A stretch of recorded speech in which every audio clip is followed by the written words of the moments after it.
But it's scarier than that.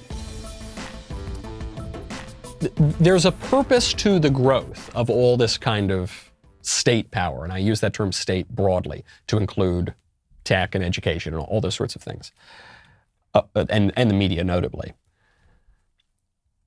The most disturbing story I've seen on CNN in quite some time occurred over just the past few days. An 18-year-old guy, Jackson Reffitt, turned his dad in to the FBI because his dad went to the Stop the Steal rally at Capitol Hill. Maybe he was part of the riot, I'm not sure. He was certainly around the area.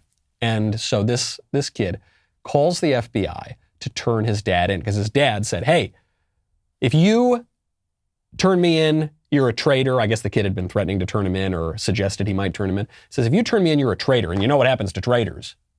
They get capital punishment.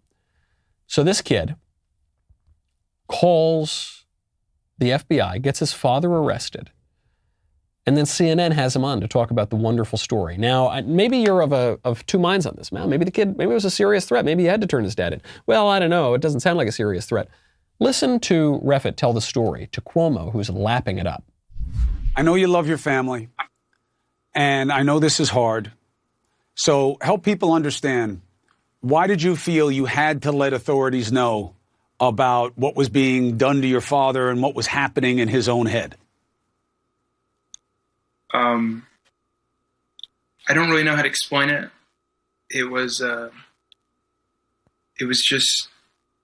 It just felt like the right thing, regardless of my emotions and how I felt and how much I loved my family and my dad. I was worried. I didn't think he would actually do anything bad, but him saying anything even remotely threatening to me and my sister and my family and government officials, it was just too much. Now, listen here. This is an important point that he's making. Because presumably the reason he called the FBI on his dad is because his dad threatened to kill him, right? He says, you'd be a traitor. You know what happens to traitors. But the kid says right here, he doesn't think his dad would have done anything bad. He doesn't actually think it was a threat. But he turned his dad into the FBI anyway. His dad's since been arrested. Why did he do it? Well, he makes clear it's because they have different political views. It's been definitely over the past 4 years that it's grown and just snowballed into what my dad's become now. And he's still my father, but he's changed a lot. How so? He's been more active on the internet, and obviously the militia and the far-right extremists he's been involved with recently.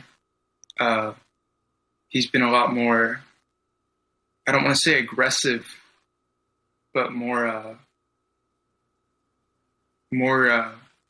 scared. Would he talk to you about it?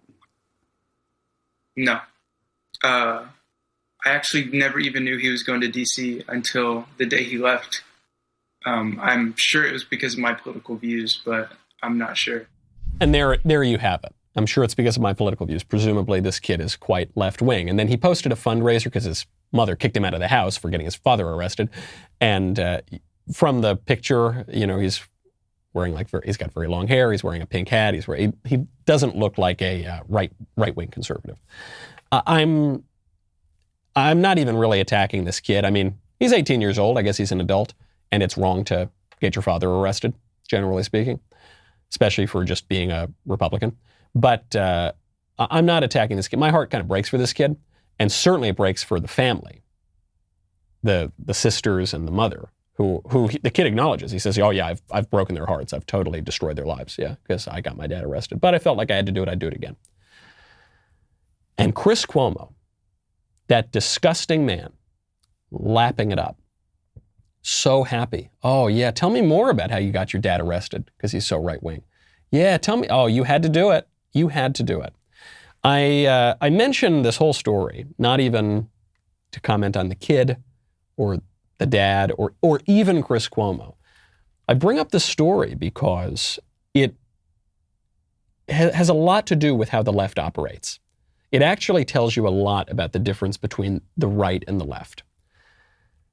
They begin with different fundamentally different views of society, and their political agendas are oriented according to those premises. So, for conservatives, the fundamental building block of society is the family. It's not the individual. It's the family. That is the fundamental building block. We are not born as free-floating atoms flying around in outer space. And then we land, and through our consent, we choose to join a family. It's not how it works.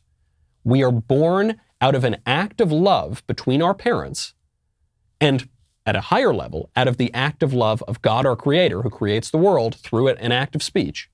Let there be light, and so on.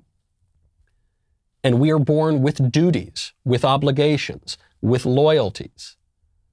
We are stewards of ourselves, our life, which is a gift from our parents as a proximate cause and from God ultimately.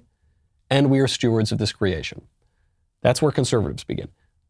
The left, and I include liberals in this, I include libertarians in this, the left libertarians certainly, begin with this idea that the individual is the building block of society. And we are born primarily to rights and entitlement and not loyalty and not duty and not obligation, but darn it, I better get mine, all oriented toward the ultimate liberation. And that liberation must occur by overcoming the institutions of society, which now we use the term white supremacy, I guess, it's the term du jour. It's a faddish idea.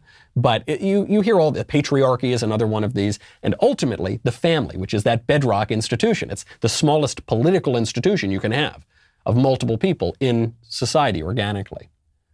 That is why the left is always attempting to destroy the family by any means necessary, by redefining the family, by taking power away from the family, by increasing the role of the state. This is why even radical individualists sometimes become defenders of state power, because if the fundamental unit of society is the individual, then the only way to do anything together is by amassing all those individuals together, that is truly the theory of fascism, and it's in the true meaning of that word, where you bundle all the sticks together in the state, and the state is the highest good.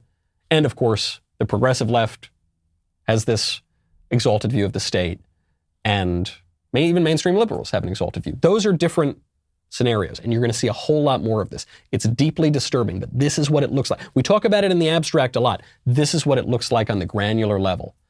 And this is going to be a process that goes on like the lockdowns, according to Biden, for months and months and months and months and even longer.